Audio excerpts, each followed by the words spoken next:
Hello I welcome you all on my channel. ਅੱਜ ਅਸੀਂ ਕਰਾਂਗੇ history of English literature. History of English literature ਬਹੁਤ ਹੀ ਜ਼ਰੂਰੀ ਹੈ ਸਮਝਣ ਦੇ ਲਈ, ਕਿਉਂਕਿ ਇਹ ਕਿਸੇ ਵੀ ਵਰਕ ਨੂੰ ਸਮਝਣ ਦੇ ਲਈ ਬਹੁਤ ਹੀ ਕਰੂਸ਼ਲ ਹੁੰਦਾ ਹੈ ਕਿ ਉਸ ਦੀ ਹਿਸਟਰੀ ਸਾਨੂੰ ਪਤਾ ਹੋਵੇ। ਇਹ ਹੈ 450 to 1066 ਪਹਿਲਾ ਪੀਰੀਅਡ ਜਿਹੜਾ ਹੈ ਇਹ ਹੈ ਓਲਡ ਇੰਗਲਿਸ਼। ਜਿਹੜੇ ਮੈਂ ਤੁਹਾਨੂੰ ਪੁਆਇੰਟ ਨਾਲ ਦੀ ਨਾਲ ਦੱਸਦੀ ਜਾ ਰਹੀ ਹਾਂ ਇੰਪੋਰਟੈਂਟ, ਤੁਸੀਂ ਨੋਟ ਡਾਊਨ ਕਰ ਸਕਦੇ ਹੋ, ਠੀਕ ਹੈ। ਸੋ ਪਹਿਲਾ ਹੈ Anglo section period. Anglo section period ਦੇ ਵਿੱਚ ਕੀ ਸੀ ਕਿ ਇਹਨੂੰ ਓਲਡ ਇੰਗਲਿਸ਼ ਕਿਹਾ ਜਾਂਦਾ ਹੈ। ਇਸ ਦੇ ਵਿੱਚ ਸਾਨੂੰ ਕੁਝ ਹੀ ਲਾਈਨਾਂ ਨੇ ਜਿਹੜੀਆਂ ਸਾਨੂੰ ਉਸ ਟਾਈਮ ਪੀਰੀਅਡ ਵਿੱਚੋਂ ਮਿਲੀਆਂ ਨੇ, ਜੋ ਕਿ ਆਪਾਂ ਇੰਟਰਪ੍ਰੇਟ ਕਰ ਪਾਉਂਦੇ ਹਾਂ।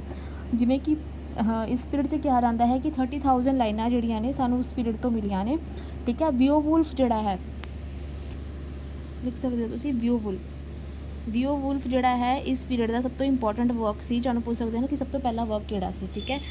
ਔਰ ਇਹਦੇ ਵਿੱਚ ਕੀ ਸੀਗਾ, ਇਹ ਇੱਕ ਟ੍ਰੈਜਡੀ ਹੈ, ਠੀਕ ਹੈ, ਰਾਜ ਘਰਾਣੇ ਦੀ। ਉਸ ਤੋਂ ਬਾਅਦ ਜਿਹੜੀ ਇਹਦੇ ਵਿੱਚ ਇਸ ਪੀਰੀਅਡ ਦੇ ਵਿੱਚ ਐਲੀਟਰੇਸ਼ਨ ਦਾ ਯੂਜ਼ ਹੁੰਦਾ ਸੀ, ਯਾਨੀ ਕਿ ਪੋਇਟਰੀ ਦੇ ਫਾਰਮ ਦੇ ਵਿੱਚ ਚੀਜ਼ਾਂ ਲਿਖੀਆਂ ਜਾਂਦੀਆਂ ਸੀ। ਐਲੀਟਰੇਸ਼ਨ ਤੁਹਾਨੂੰ ਪਤਾ ਹੀ ਹੋਏਗਾ, ਇਹ ਇੱਕ ਆਪਣੀ ਡਿਵਾਈਸ ਹੈ, ਲਿਟਰੇਰੀ ਡਿਵਾਈਸ, ਠੀਕ ਹੈ। ਉਸ ਤੋਂ ਬਾਅਦ ਆਉਂਦਾ ਹੈ 1066 to 1500 ਤੱਕ ਦਾ ਪੀਰੀਅਡ, ਜੋ ਕਿ ਮਿਡਲ ਇੰਗਲਿਸ਼ ਵੀ ਕਿਹਾ ਜਾਂਦਾ ਹੈ। ਇਸ ਪੀਰੀਅਡ ਦੇ ਵਿੱਚ ਚੌਸਰ ਸੀਗੇ, ਇਸ ਕਰਕੇ ਇਸਨੂੰ ਚੌਸਰ ਦਾ ਪੀਰੀਅਡ ਵੀ ਤੁਸੀਂ ਕਹਿ ਸਕਦੇ ਹੋ। ਪਰ ਚੌਸਰ ਦਾ ਪੀਰੀਅਡ ਜਿਹੜਾ ਹੈ ਪਹਿਲਾਂ ਦਾ 1066 to 1340 ਤੱਕ ਸਿਰਫ ਨੋਰਮਨਸ ਹੀ ਸੀਗੇ, ਨੋਰਮੈਂਡੀਜ਼ ਵੀ ਇਹਨਾਂ ਨੂੰ ਕਿਹਾ ਜਾਂਦਾ ਹੈ। ਇਹਨਾਂ ਨੇ ਪੋਇਟਰੀ ਦੇ ਵਿੱਚ ਰਿਦਮ ਲਿਆਉਣਾ ਹੁਣ ਸ਼ੁਰੂ ਕਰ ਦਿੱਤਾ ਸੀਗਾ, ਠੀਕ ਹੈ। ਉਸ ਤੋਂ ਬਾਅਦ ਆ ਗਿਆ 1340 ਤੋਂ 1400 ਤੱਕ ਜਿਹੜਾ ਹੈ ਆਪਣੇ ਚੌਸਰ ਐਕਟਿਵ ਰਹੇ। ਚੌਸਰ ਨੂੰ ਫਾਦਰ ਆਫ ਇੰਗਲਿਸ਼ ਪੋਇਟਰੀ ਵੀ ਕਿਹਾ ਜਾਂਦਾ ਹੈ। ਇਹ ਤੁਸੀਂ ਲਿਖ ਸਕਦੇ ਹੋ ਕਿ ਚੌਸਰ ਨੂੰ ਫਾਦਰ ਆਫ ਇੰਗਲਿਸ਼ ਪੋਇਟਰੀ ਵੀ ਕਿਹਾ ਜਾਂਦਾ ਹੈ, ਠੀਕ ਹੈ। ਤਾਂ ਉਹ ਕੀ ਸੀਗਾ ਕਿ ਫਾਦਰ ਆਫ ਇੰਗਲਿਸ਼ ਪੋਇਟਰੀ ਸੀਗੇ। ਤਾਂ ਇਹਨਾਂ ਨੇ ਕੈਂਟਰਬਰੀ ਟੇਲਸ ਬਹੁਤ ਫੇਮਸ ਇਹਨਾਂ ਦੀ ਰਚਨਾ ਹੈ, ਉਹ ਇਹਨਾਂ ਨੇ ਰਚੀ ਸੀ, ਠੀਕ ਹੈ। ਉਸ ਤੋਂ ਬਾਅਦ ਆਪਣਾ ਆ ਜਾਂਦਾ ਹੈ 1500 ਤੋਂ 1660 ਤੱਕ ਦਾ ਪੀਰੀਅਡ। 1500 ਤੋਂ 1660 ਤੱਕ ਦਾ ਜਿਹੜਾ ਪੀਰੀਅਡ ਹੈ, ਇਸ ਨੂੰ ਆਪਾਂ ਰੈਨੇਸਾਂ ਦਾ ਪੀਰੀਅਡ ਜਾਂ ਫਿਰ ਰੈਫਰਮੇਸ਼ਨ ਦਾ ਪੀਰੀਅਡ ਵੀ ਕਹਿੰਦੇ ਹਾਂ, ਠੀਕ ਹੈ। ਇਸ ਨੂੰ ਆਪਾਂ ਅੱਗੇ 4 ਭਾਗਾਂ ਦੇ ਵਿੱਚ ਪੜ੍ਹ ਸਕਦੇ ਹਾਂ। ਕਿਵੇਂ? 1558 ਤੋਂ 1603 ਤੱਕ ਦਾ ਜਿਹੜਾ ਪੀਰੀਅਡ ਹੈ ਉਹ ਐਲੀਜ਼ਾਬੈਥਨ ਪੀਰੀਅਡ ਮੰਨਿਆ ਜਾਂਦਾ ਹੈ। ਐਲੀਜ਼ਾਬੈਥਨ ਪੀਰੀਅਡ ਦੇ ਵਿੱਚ ਕੀ ਸੀ, ਇਹ ਇੱਕ ਕੁਐਸਚਨ ਵੀ ਹੈ ਜੋ ਕਿ DSSB ਦੇ ਵਿੱਚ ਪੁੱਛਿਆ ਗਿਆ ਸੀ ਕਿ ਦੱਸੋ ਜਿਵੇਂ ਐਲੀਜ਼ਾਬੈਥਨ ਪੀਰੀਅਡ ਫੋਰ ਐਗਜ਼ਾਮਪਲ ਦੱਸੋ ਕਿਹੜੇ ਸਨ ਨੇ, ਇੱਦਾਂ ਕਰਕੇ ਵੀ ਪੁੱਛ ਸਕਦੇ ਨੇ। ਜਾਂ ਫਿਰ ਇੱਕ ਤੁਹਾਨੂੰ ਟਾਈਮ ਲਾਈਨ ਦੇਤੀ, ਦੱਸੋ ਇਹ ਕਿਹੜਾ ਪੀਰੀਅਡ ਹੈ ਐਲੀਜ਼ਾਬੈਥਨ ਏਜ, ਠੀਕ ਹੈ। ਇਸ ਤਰ੍ਹਾਂ ਕਰਕੇ ਵੀ ਕੁਐਸਚਨ ਪੁੱਛ ਸਕਦੇ ਨੇ। ਸੋ ਐਲੀਜ਼ਾਬੈਥਨ ਏਜ ਸੀ। ਇਸ ਦੇ ਵਿੱਚ ਬਹੁਤ ਹੀ ਇਸਨੂੰ ਗੋਲਡਨ ਪੀਰੀਅਡ ਕਿਹਾ ਜਾਂਦਾ ਹੈ ਇਸ ਲਿਟਰੇਚਰ ਦਾ, ਕਿਉਂਕਿ ਇਸ ਦੇ ਵਿੱਚ ਸ਼ੇਕਸਪੀਅਰ ਜੀ ਸੀਗੇ, ਠੀਕ ਹੈ।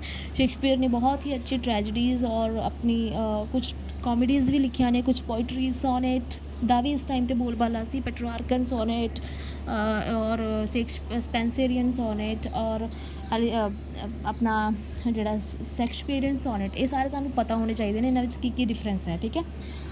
ਉਸ ਤੋਂ ਬਾਅਦ ਆਉਂਦਾ ਹੈ ਆਪਣਾ 1603 to 1625 ਦਾ ਪੀਰੀਅਡ। ਇਹਦੇ ਵਿੱਚ ਇੱਕ ਮਿਸ ਇੰਟਰਪ੍ਰੀਟੇਸ਼ਨ ਹੈ, ਇਹਨੂੰ ਤੁਸੀਂ ਕਰੈਕਟ ਕਰ ਲੈਣਾ ਕਿ ਇਹ ਜਿਹੜਾ ਪੀਰੀਅਡ ਹੈ, ਇਹ ਪੀਰੀਅਡ ਨੂੰ ਜੈਕੋਬੀਅਨ ਪੀਰੀਅਡ ਕਿਹਾ ਜਾਂਦਾ ਹੈ, ਜੈਕੋਬੀਅਨ ਏਜ ਕਿਹਾ ਜਾਂਦਾ ਹੈ। ਜੈਕੋਬੀਅਨ ਏਜ, ਠੀਕ ਹੈ, ਜੈਕੋਬੀਅਨ ਏਜ ਕਿਹਾ ਜਾਂਦਾ ਹੈ ਕਿਉਂਕਿ ਇਸ ਦੇ ਵਿੱਚ ਜੇਮਸ ਦਾ 1 ਸੀਗੇ ਜਿਹੜੇ ਆਪਣੇ, ਉਹ ਸੀਗੇ ਰਾਜਾ ਜੇਮਸ ਦਾ 1 ਨੂੰ ਇਹ ਸਪੇਨ ਦੇ ਰਾਜਾ ਸੀਗੇ ਬੇਸਿਕਲੀ। ਉੱਥੋਂ ਦੀ ਜਦੋਂ ਇਹ ਆਪਣੇ ਇੰਗਲੈਂਡ ਦੇ ਵਿੱਚ ਇਹਨਾਂ ਨੇ ਰਾਜ ਕੀਤਾ ਤਾਂ ਇਹ ਜੇਮਸ ਦਾ 1 ਬਣ ਗਏ, ਠੀਕ ਹੈ। ਉਸ ਤੋਂ ਪਹਿਲਾਂ ਇਹ ਕੀ ਸੀਗੇ, ਜੇਮਸ ਕਿੰਗ 6 ਸੀਗੇ, ਜੇਮਸ ਦਾ 6 ਸੀਗੇ। ਪਹਿਲਾਂ ਇਹ ਕੀ ਸੀਗੇ, 6 ਸੀਗੇ। ਲੇਕਿਨ ਜਦੋਂ ਇਹਨਾਂ ਨੇ ਇੰਗਲੈਂਡ 'ਤੇ ਆਏ ਤਾਂ ਇਹ 3 ਰਾਜਾਂ ਦੇ ਉੱਤੇ ਇਹਨਾਂ ਨੇ ਰਾਜ ਕੀਤਾ, ਆਇਰਲੈਂਡ, ਸਕਾਟਲੈਂਡ ਐਂਡ ਇੰਗਲੈਂਡ। ਇਹਨਾਂ ਨੇ ਆਇਰਲੈਂਡ, ਸਕਾਟਲੈਂਡ ਲਿਖ ਸਕਦੇ ਹੋ ਤੁਸੀਂ, ਇਹ ਥੋੜ੍ਹਾ ਜਿਹਾ ਮੈਂ ਲਿਖ ਦਿੰਦੀ ਹਾਂ, ਆਇਰਲੈਂਡ, ਸਕਾਟਲੈਂਡ ਅਤੇ ਆਪਣਾ ਇੰਗਲੈਂਡ, ਇਹਨਾਂ ਤਿੰਨਾਂ ਦੇ ਇਹ ਰਾਜਾ ਬਣੇ ਸੀ। ਅਤੇ ਪਹਿਲਾਂ ਇਹ ਜੇਮਸ ਦਾ 6 ਸੀਗੇ, ਫਿਰ ਇਹ ਜੇਮਸ ਦਾ 1 ਬਣ ਗਏ ਜਦੋਂ ਇਹਨਾਂ ਨੇ ਇੰਗਲੈਂਡ 'ਤੇ ਰਾਜ ਕੀਤਾ, ਠੀਕ ਹੈ। ਇਹ ਇਹਨਾਂ ਦੀ ਹਿਸਟਰੀ ਹੈ। ਇਹਨਾਂ ਦੇ ਨਾਮ 'ਤੇ ਹੀ ਇਹਨਾਂ ਨੂੰ ਜੈਕੋਬੀਅਨ ਏਜ ਕਿਹਾ ਜਾਂਦਾ ਹੈ, ਠੀਕ ਹੈ। ਉਸ ਤੋਂ ਬਾਅਦ ਆਉਂਦੀ ਹੈ ਆਪਣੀ 1625 to 1649 ਦਾ ਪੀਰੀਅਡ, ਠੀਕ ਹੈ। ਇਸ ਦੇ ਵਿੱਚ ਤੁਸੀਂ ਇੱਕ ਗੱਲ ਯਾਦ ਰੱਖਣੀ ਹੈ, 1642 ਦੇ ਵਿੱਚ ਜੋ ਹੈ 1642 ਦੇ ਵਿੱਚ ਜੋ ਹੈ ਆਪਣੇ ਥੀਏਟਰਸ ਬੰਦ ਹੋ ਗਏ ਸੀਗੇ, ਠੀਕ ਹੈ। ਥੀਏਟਰ ਬੰਦ ਹੋ ਗਏ ਸੀ, ਕਿਉਂਕਿ ਜਿਹੜਾ ਆਪਣਾ ਓਲੀਵਰ ਕ੍ਰੋਮਵੈਲ ਸੀਗੇ ਜਿਹੜੇ ਆਪਣੇ, ਉਹ ਥੀਏਟਰਸ ਦੇ ਖਿਲਾਫ ਸੀ। ਉਹਨਾਂ ਨੂੰ ਲੱਗਦਾ ਸੀ ਕਿ ਜਿਹੜੇ ਥੀਏਟਰਸ ਨੇ, ਜਿਹੜੇ ਡਰਾਮਾ ਆਪਾਂ ਦਿਖਾਉਂਦੇ ਹਾਂ, ਉਹ ਰੀਅਲ ਲਾਈਫ ਨਾਲ ਬਿਲਕੁਲ ਵੀ ਐਗਜ਼ਿਸਟ ਨਹੀਂ ਕਰਦੇ ਅਤੇ ਇਹ ਸਾਡੇ ਉੱਤੇ ਬੁਰਾ ਪ੍ਰਭਾਵ ਪਾਉਂਦੇ ਨੇ। ਇਸ ਕਰਕੇ ਇਹਨਾਂ ਨੇ 62 ਦੇ ਵਿੱਚ ਥੀਏਟਰ ਬੰਦ ਕਰਵਾਤੇ ਸੀ। ਹਾਲਾਂਕਿ ਉਹ ਬਾਅਦ ਵਿੱਚ ਰਿਸਟੋਰ ਵੀ ਕਰ ਲਿਆ ਗਿਆ ਸੀਗਾ, ਪਰ 42 ਦੇ ਵਿੱਚ ਆਪਣੇ ਥੀਏਟਰਸ ਬੰਦ ਹੋ ਗਏ ਸੀ।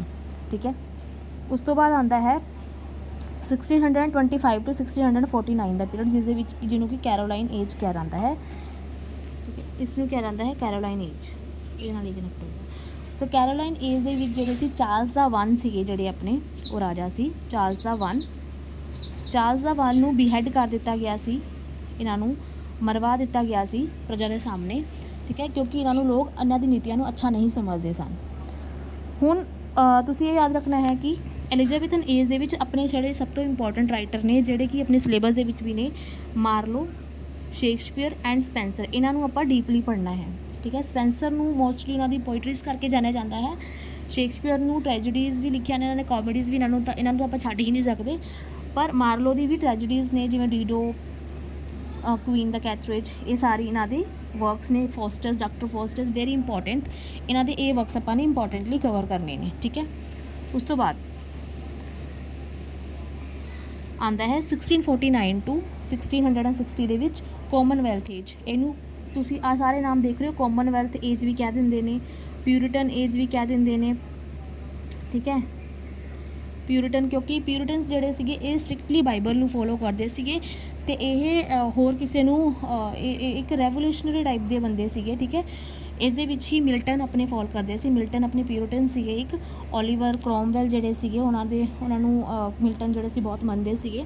ਅਤੇ ਇੱਕ ਪ੍ਰੋਟੈਕਟੋਰੇਟ ਏਜ ਕਹਿ ਲਓ, ਇੰਟਰੀਗਮ ਪੀਰੀਅਡ ਕਹਿ ਲਓ। ਇੰਟਰੀਗਮ ਪੀਰੀਅਡ ਦੇ ਉੱਤੇ ਵੀ ਇੱਕ ਕੁਐਸਚਨ UGC ਦੇ ਵਿੱਚ ਬਣਿਆ ਹੋਇਆ ਹੈ। ਠੀਕ ਹੈ, ਕਿ ਦੱਸੋ ਇਸ ਪੀਰੀਅਡ ਦੇ ਵਿੱਚ ਕਿਹੜੀ ਏਜ ਹੁੰਦੀ ਹੈ, ਇਸ ਤਰ੍ਹਾਂ ਕਰਕੇ ਕੋਈ ਕੁਐਸਚਨ ਸੀਗਾ। ਤਾਂ ਇੰਟਰੀਗਮ ਪੀਰੀਅਡ ਵੀ ਇਹਨੂੰ ਕਿਹਾ ਜਾਂਦਾ ਹੈ, ਕਿਉਂਕਿ ਇੱਥੇ ਹੁਣ ਕੁਛ ਰਿਵਾਈਵਲ ਹੋ ਰਿਹਾ ਹੈ। ਠੀਕ ਹੈ, ਹੁਣ ਮੋਨਾਰਕੀ ਨੂੰ ਛੱਡ ਕੇ ਲੋਕੀ ਰਿਪਬਲਿਕਨ ਫਾਰਮ ਦੇ ਵਿੱਚ ਜਿਹੜੀ ਗੌਰਮੈਂਟ ਹੈ ਆਪਾਂ ਨੂੰ ਇਸ ਟਾਈਮ ਦੇ ਵਿੱਚ ਮਿਲਦੀ ਹੈ। ਓਕੇ, ਉਸ ਤੋਂ ਬਾਅਦ ਅੱਗੇ ਆਪਾਂ ਦੇਖਦੇ ਹਾਂ ਕਿ 1660 to 1800, 1660 to 1800, ਇਸ ਨੂੰ ਆਪਾਂ 3 ਭਾਗਾਂ ਦੇ ਵਿੱਚ ਅੱਗੇ ਵੰਡਾਂਗੇ। ਇਸ ਨੂੰ ਨਿਓ ਕਲਾਸੀਕਲ ਏਜ ਕਿਹਾ ਜਾਂਦਾ ਹੈ। ਇਸ ਦੇ ਵਿੱਚ ਕੀ ਸੀ, ਆਪਣੇ ਪੋਪ, ਡਰਾਈਡਨ, ਜੌਨਸਨ ਵਰਗੇ ਜਿਹੜੇ ਫੇਮਸ ਰਾਈਟਰ ਨੇ ਉਹ ਹੋਏ ਨੇ। ਸੋ 1600 to 1700 ਦਾ ਜਿਹੜਾ ਪੀਰੀਅਡ ਹੈ ਉਹਨੂੰ ਆਪਾਂ ਰੈਸਟੋਰੇਸ਼ਨ ਜਾਂ ਫਿਰ ਡਰਾਈਡਨ ਦੇ ਪੀਰੀਅਡ ਦੇ ਨਾਲ ਜਾਣਦੇ ਹਾਂ। ਡਰਾਈਡਨ ਦੇ ਬਹੁਤ ਹੀ ਫੇਮਸ ਵਰਕਸ ਨੇ।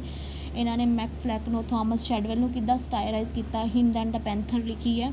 ਇਹਨਾਂ ਦੇ ਜਿਹੜੇ ਵਰਕਸ ਨੇ ਆਪਾਂ ਉਹਨਾਂ ਨੂੰ ਚੰਗੀ ਤਰ੍ਹਾਂ ਪੜ੍ਹਨਾ ਹੈ। ਇਹਦੇ ਵਿੱਚ ਕੀ ਸੀਗਾ ਕਿ ਇਹ ਇੱਕ ਦੂਜੇ ਰਾਈਟਰਸ ਨੂੰ ਹੀ ਆਪਣਾ ਟਾਰਗੇਟ ਬਣਾਉਂਦੇ ਸੀ, ਉਹਨਾਂ ਦੇ ਉੱਤੇ ਹੀ ਇਹ ਕਮੈਂਟਰੀ ਕਰਦੇ ਰਹਿੰਦੇ ਸੀ। ਇਸ ਤਰ੍ਹਾਂ ਦੀ ਇਹਨਾਂ ਦੀ ਵਰਕਸ ਹੁੰਦੇ ਸੀ। ਠੀਕ ਹੈ, ਉਸ ਤੋਂ ਬਾਅਦ ਆਉਂਦਾ ਹੈ 1700 to 1740 ਦੇ ਵਿੱਚ ਔਗਸਟਨ ਏਜ ਕਿਹਾ ਜਾਂਦਾ ਹੈ। ਔਗਸਟਨ ਏਜ ਬੇਸਿਕਲੀ ਪੌਪ ਨਾਲ ਰਿਲੇਟਿਡ ਹੈ। ਪੌਪ ਨੇ ਆਪਣੀ ਬਹੁਤ ਹੀ ਫੇਮਸ ਮੌਕ ਹੀਰੋਇਕ ਪੋਇਮਸ ਦੇ ਲਈ ਇਹ ਜਾਣੇ ਜਾਂਦੇ ਨੇ। ਠੀਕ ਹੈ, ਅਤੇ ਇਹਨਾਂ ਦੇ ਵਰਕਸ ਜਿਹੜੇ ਨੇ ਇੰਪੋਰਟੈਂਟ ਹੁੰਦੇ ਨੇ ਸਾਡਿਆਂ ਲਈ ਬਹੁਤ ਹੀ।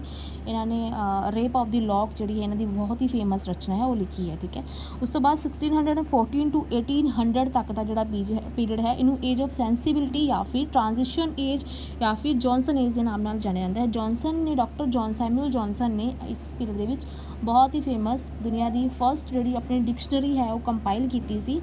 ਠੀਕ ਹੈ, ਸੋ ਇਹ ਸਾਡੇ ਲਈ ਇੱਕ ਬਹੁਤ ਹੀ ਇੰਪੋਰਟੈਂਟ ਪੁਆਇੰਟ ਬਣ ਜਾਂਦਾ ਹੈ। ਇਹ ਸਾਡੇ ਲਈ ਇੱਕ ਬਹੁਤ ਹੀ ਇੰਪੋਰਟੈਂਟ ਪੁਆਇੰਟ ਬਣ ਜਾਂਦਾ ਹੈ ਇੱਥੇ। ਠੀਕ ਹੈ, ਉਸ ਤੋਂ ਬਾਅਦ ਆਉਂਦਾ ਹੈ 1800 to 1850 ਦਾ ਟਾਈਮ। ਇਸ ਪੀਰੀਅਡ ਟਾਈਮ ਦੇ ਵਿੱਚ ਰੋਮੈਂਟਿਕ ਏਜ ਕਿਹਾ ਜਾਂਦਾ ਹੈ, ਕਿਉਂਕਿ ਇਸ ਦੇ ਵਿੱਚ ਆਪਣੇ ਵਰਡਸਵਰਥ, ਕੋਲਰਿਜ, ਬਾਇਰਨ, ਬਲੇਕ, ਸ਼ੈਲੀ, ਇਸ ਵਰਗੇ ਇਹ ਪੋਇਟਸ ਸੀਗੇ ਜਿਹੜੇ ਬਹੁਤ ਐਕਟਿਵ ਸੀਗੇ। ਸਭ ਤੋਂ ਇੰਪੋਰਟੈਂਟ ਵਰਕ ਹੋ ਗਿਆ ਇਹਦੇ ਵਿੱਚ ਆਪਣਾ ਬੈਲੇਟਸ, ਜਿਹੜਾ ਆਪਣਾ ਵਰਡਸਵਰਥ ਦਾ ਜਿਹੜਾ ਆਪਣਾ ਵਰਕ ਹੈ। ਠੀਕ ਹੈ, ਪ੍ਰੀਫੇਸ ਟੂ ਲਿਰਿਕਲ ਬੈਲੇਟਸ, ਇਹ ਬਹੁਤ ਹੀ ਇੰਪੋਰਟੈਂਟ ਵਰਕ ਹੈ। ਉਸਦੇ ਸਾਰੇ ਉਹਨੂੰ ਪੂਰਾ ਨਿਚੋੜ ਕੇ ਆਪਾਂ ਪੜ੍ਹਨਾ ਹੁੰਦਾ ਹੈ। ਸ਼ੈਲੀ, ਬਲੇਕਸ ਦੀ ਪੋਇਮਸ ਨੂੰ ਆਪਾਂ ਅੱਛੀ ਤਰ੍ਹਾਂ ਪੜ੍ਹਨਾ ਹੈ। ਉਸ ਤੋਂ ਬਾਅਦ ਕੋਲਰਿਜ ਦੇ ਫੈਂਸੀ ਇਮੈਜੀਨੇਸ਼ਨ ਦਾ ਜਿਹੜਾ ਕੌਨਸੈਪਟ ਹੈ ਉਹਨੂੰ ਆਪਾਂ ਅੱਛੀ ਤਰ੍ਹਾਂ ਪੜ੍ਹਨਾ ਹੈ।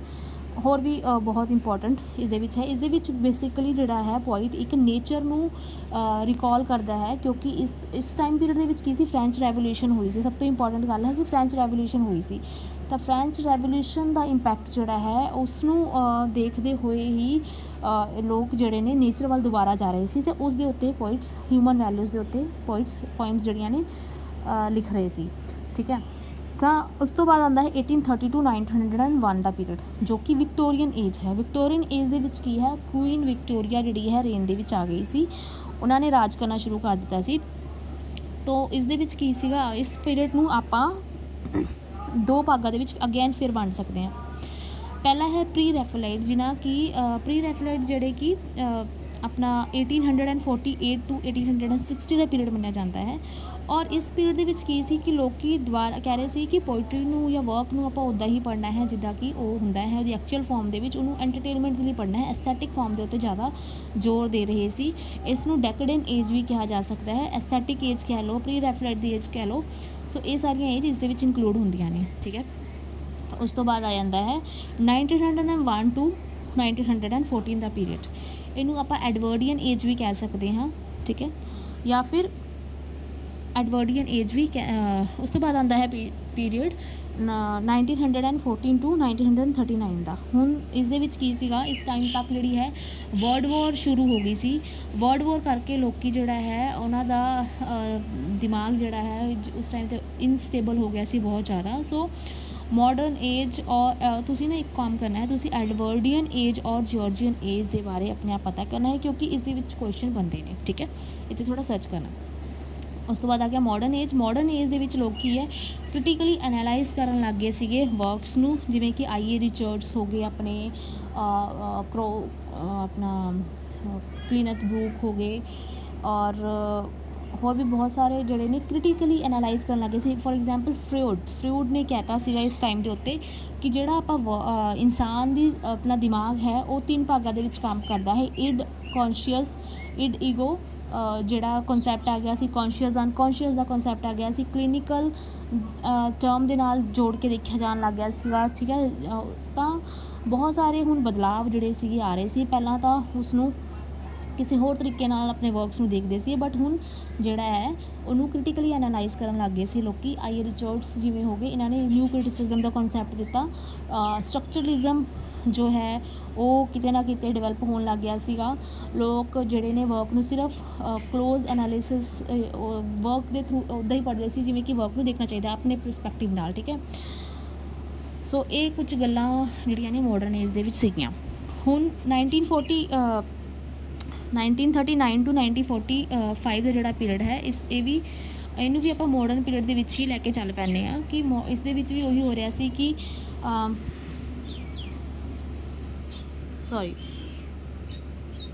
1939 to 1945 ਇਹ ਪੋਸਟ ਮਾਡਰਨ ਦਾ ਏਰਾ ਹੈ। ਇਸ ਦੇ ਵਿੱਚ ਹੈ ਕਿ ਹੁਣ ਸੈਕਿੰਡ ਵਰਲਡ ਵਾਰ ਹੋ ਚੁੱਕੀ ਹੈ, ਵਰਲਡ ਵਾਰ 1 ਹੋ ਚੁੱਕੀ ਹੈ, ਹੁਣ ਕ੍ਰਿਟੀਕਲੀ ਐਨਾਲਾਈਸਿਸ ਹੋਣ ਲੱਗ ਗਿਆ ਹੈ, ਤਾਂ ਲੋਕ ਪੋਸਟ ਮਾਡਰਨਿਜ਼ਮ ਵੱਲ ਵੱਧ ਰਹੇ ਨੇ। ਠੀਕ ਹੈ, ਸੋ ਇਹ ਸੀਗਾ ਆਪਣਾ brief introduction of history of English literature. ਜਦਕਿ ਇਸ ਨੂੰ ਬਹੁਤ ਖੋਲ੍ਹ ਕੇ ਹੋਰ ਵੀ ਪੜ੍ਹਿਆ ਜਾ ਸਕਦਾ ਹੈ, ਪਰ ਆਪਣਾ ਟਾਈਮ ਦੀ ਪਾਬੰਦੀ ਨੂੰ ਦੇਖਦੇ ਹੋ ਵੈਸੇ ਵੀ ਆਪਣੇ ਮਾਸਟਰ ਕੈਡ ਲਈ ਇੰਨਾ ਹੀ ਬਹੁਤ ਇੰਪੋਰਟੈਂਟ ਹੈ। ਆਪਾਂ ਇੰਨਾ ਸਮਝ ਲਈਏ। ਹੁਣ ਇੱਕ ਕਰਕੇ ਆਪਾਂ ਇਸ ਏਜਸ ਨੂੰ ਵੀ ਦੇਖ ਲਾਂਗੇ ਕਿ ਕਿਹੜੀ ਏਜ ਵਿੱਚ ਕੌਣ ਕੀ ਕਰ ਰਿਹਾ ਸੀ, ਉਹ ਆਪਾਂ ਅਗਲੀ ਵੀਡੀਓਜ਼ ਦੇ ਵਿੱਚ ਦੇਖਾਂਗੇ। ਧੰਨਵਾਦ।